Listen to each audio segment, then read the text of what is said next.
For today's poker vlog, we're dressed up as Travis Kelce, Taylor Swift's boyfriend, aka a player for the Chiefs. Today was Halloween, and we're rushing over to get some action in at the poker tables. We buy in for the max at the 5-5 table, which is $1,000. Our first hand is Queen Jack of Diamonds after about an hour of playing. Early position raises up to $20. We're playing short-handed right now, around 6 players on the table, so we're going to 3-bet this to $60. It folds to the same opponent who raised, and he calls, so we're going heads up to a flop, which is deuce 4-5 with 2 diamonds. I bet 45 bucks on this. We have a flush draw and 2 overs, so an easy bet here, and he calls. The turn is the 3 of clubs, so now any ace is a straight. And our opponent checks to us, what do we want to do now? On this board texture, if I had an ace, I'd be betting a lot, so that's sort of what my mind is thinking in the moment. But I think with the flush draw and 2 overs, our opponent's more likely to have an ace because we have the hands that we want him to have. And it's unlikely he's going to fold if we bet, but we do decide to put in another bet here.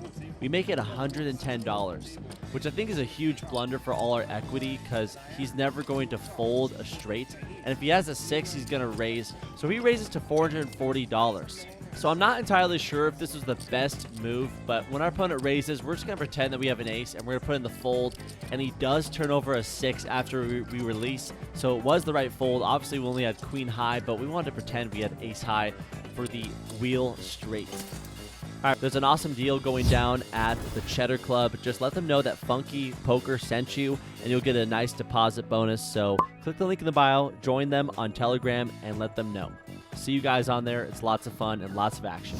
We add on $200 and we switch to another table. We look down at 8-7 of clubs in middle position. There's a raise to $20 and 3 callers. We're going to come along here. I don't think I really need to squeeze this right now. I don't think anybody's going to fold unless we blast off. And I don't think we're ready for that right now. So we call, and then the cutoff, the small blind, and the big blind come along. So we're going many, many ways to a flop, which is 5, 6, deuce with 1 club and 2 spades. So we have a backdoor flush draw and an open-ended straight draw, and everyone checks all the way to the cutoff, who bets $50. The small blind folds, and then the big blind and I come along. So now we're going 3 ways to a turn, which is the 7 of diamonds. The small blind checks to me, and now we have top pair. It wouldn't make any sense to lead here. We just want to see what the cutoff wants to do, so we check over to him. He decides to bet very large, around the size of the pot. He makes it $210.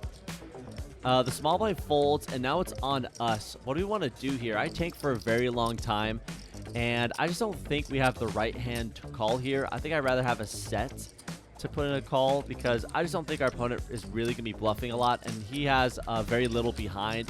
It feels like a set that we're going up against, and I don't want to try to call and hero call off on the river for my entire stack just thinking my opponent's bluffing. That just feels like he's nutted. So we release our kind of strong hand, and we're going to see another day. And I'd really appreciate it if you guys join me on my poker journey. Just click the subscribe button and turn on the notification bell to get notified on my next vlog. A quick hand, we had ace queen in the small blind. We 3-bet, and the original raiser 4-bets us and we release, and he had ace king. So now we're going to add on another $200 to our stack. All right, in this next hand, we have ace of hearts, 6 of spades, and the cutoff. It folds to us. I think we're going to open here in the cutoff with an ace. This is a terrible one. Actually, the worst possible ace you can have. So we're going to make it $20. We get 2 callers, the button and the big blind. The flop comes out 9-8-3 with 2 hearts. I think I should be betting here, but when it checks to me, I think it just smashes our opponent's range, and we don't really want to play monkey in the middle right now, so we check over to our opponent on the button, and he checks as well. The turn is the 5 of hearts. So now we have a draw to the nut flush, and when it checks to me, I think it's time to bet. We make it $30. I wish we went a little bit bigger here, but my story wouldn't make much sense because I'd be betting a flush draw as well. So I put out 30 bucks, and the button decides to fold, and the big blind calls. The river is the 9 of spades, and when it checks to me, I think we could still just pretend that we have a nut flush like we do. We don't have to go too big, and I think it's just a good bluff candidate to use. So we make it $80. And we end up getting snap called by 9 of clubs, 7 of diamonds, and we lose to trips. It's all good. We decided to move down in stakes and just call it a loss on the 5-5 table. We moved to 2-5 and buying for the max, $500. And a couple hands in, we look down at Queen Jack of Spades in the small blind. Action starts off with under the gun. He decides to limp, and then the late position player raises up to $30. I decided to call here. I think that's a huge blunder. We should just be 3-betting. But I think the reason why we called is because the raise is so strong. He opens to $30 in a 2-5 game versus a limp. I think 20 to 25 would make sense, but 30, we're going to tread cautiously here. And the big blind comes along as well, and the limper folds. So interesting pot so far. And the flop is immaculate. It comes queen, queen, 9, rainbow. It starts off with me. We're never going to lead here with chips. We're going to fold out all the hands we want to continue. So we check, the big blind checks, and the late position player checks. Very wise of them. The turn peels off the 10 of hearts. A flush draw and straight draws are out there, and we do have a jack for an open-ended straight draw with our trips. So now we're going to start betting for value. I make it $15. I think I should be going a lot bigger here. I don't know why I decided such a small size, but that's what we did, and both opponents call. So now we're going to a river, which is the 6 of diamonds. I decided to bet around $60. I think this is just a little weak, and the greatest part about making a vlog is reviewing all the hands I play and improving, and hopefully you guys leave some criticism and comments so we can all become better together. What ends up happening is the big blind calls and the late position player folds.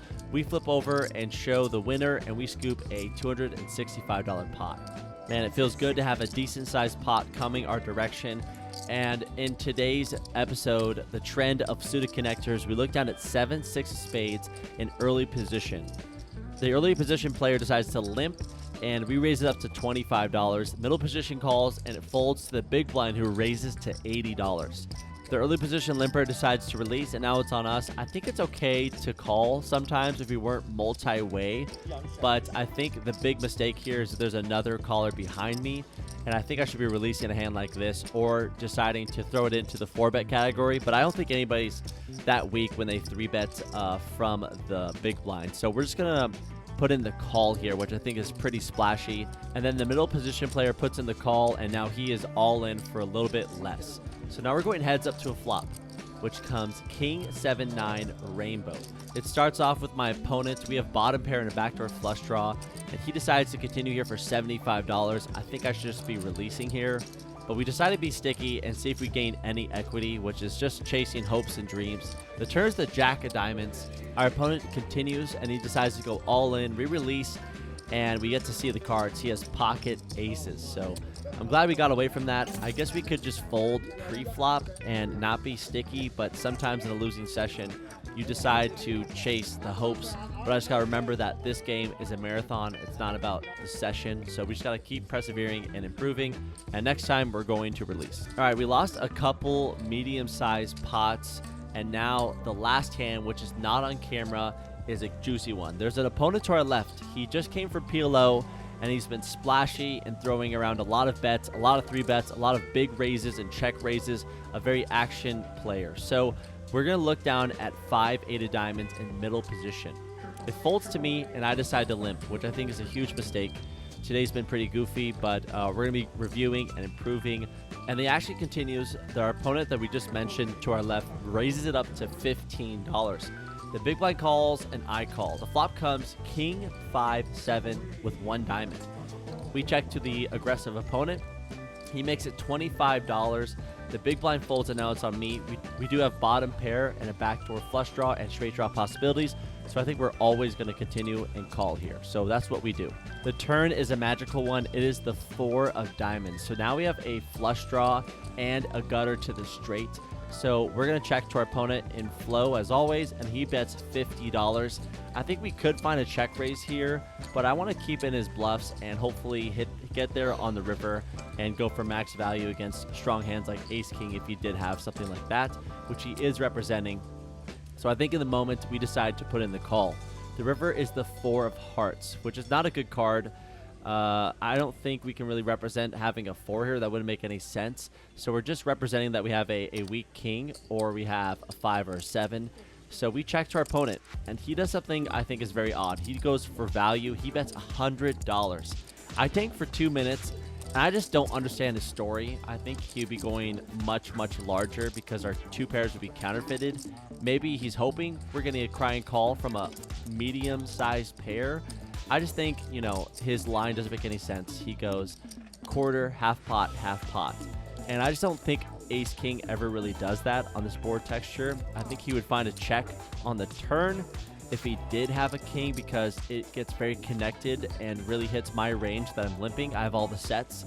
So that is what's going through my head, and I decided to put in the call. He says good call. He turns over ace jack of clubs. So we turn over the hand that we limp called all the streets with. It was 5-8 of diamonds for the win. Yeah, I don't know if I'm embarrassed by this or if I'm just a calling station. I have a lot of work to do, but that's the whole point of these vlogs. Again, thank you guys for showing up, and I'll see you in the next episode. So for this session, we lost a total of $742. I think this session really exposed a lot of my leaks, and I think I relied too much on luck and hitting the board to make profits against players that I perceive to be better than, and I think that is just a huge lapse of judgment, and I think this is a good learning curve for me because I'm 2 months ahead right now. It's currently December when I'm posting this, but I feel like I've evolved a lot. So it's time to hop into the lab and really study and do better. So thanks everyone for your critiques and watching the video. On to the next. Let's become better.